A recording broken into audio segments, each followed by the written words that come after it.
still happening. And obviously, we're talking about the Olympic Games. So to have a team perform that way and to do everything that they set out to do, and then the Federation is meeting him in the way that they are, it's just incredibly disappointing.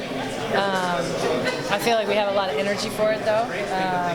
We obviously have been through this years-long battle, but specifically the last 5 years. Like, we are the ultimate resource in this. So hopefully they feel like that. We all play together in club and stuff. So I feel like there'll be a lot of interchange there. But yeah, it sucks to see it, but I'm also inspired again by another team standing up and fighting for what they feel like they deserve and what they're worth. How important do you think that your fight was to everything we're seeing now, this sort of domino effect that other teams maybe feel more empowered to take up the same battle?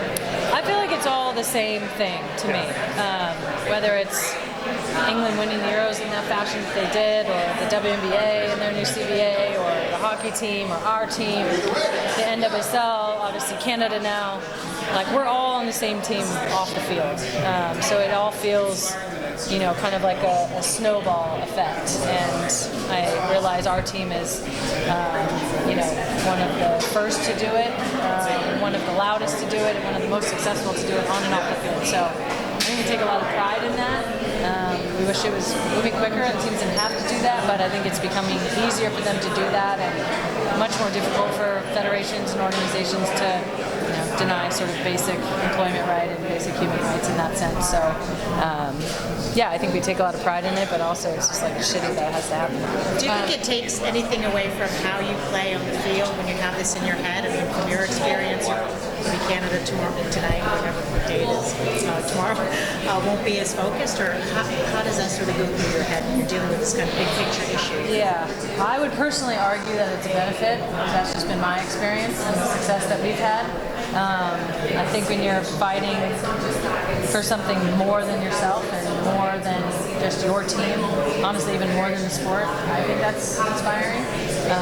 You see, I think across the world, really, even like Champions League games, or what England did in the Euros, the way that our teams performed.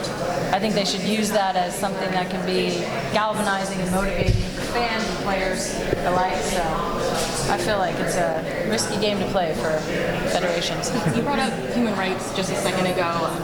There's been some reporting that Visit Saudi is now a sponsor of the World Cup, and that this is maybe not an appropriate sponsor for, especially for a women's sporting event, given their track record. There's some concern about maybe using this as a way to sport wash that very record.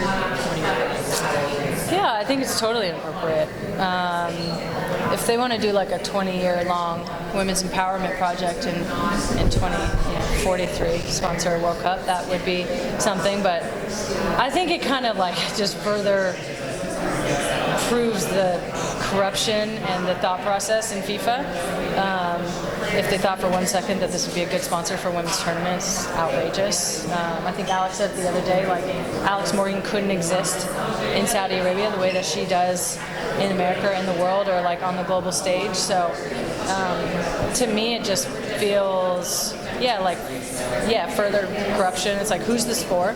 It's not for us. That's certainly not the case. I feel like there's opportunity for sponsorship that would be much more appropriate. So just another point in showing what FIFA cares about and what they don't care about. How do you change the way FIFA looks at women's soccer, or deals with women's soccer all over the world? I mean, at this point, I don't think we can do anything.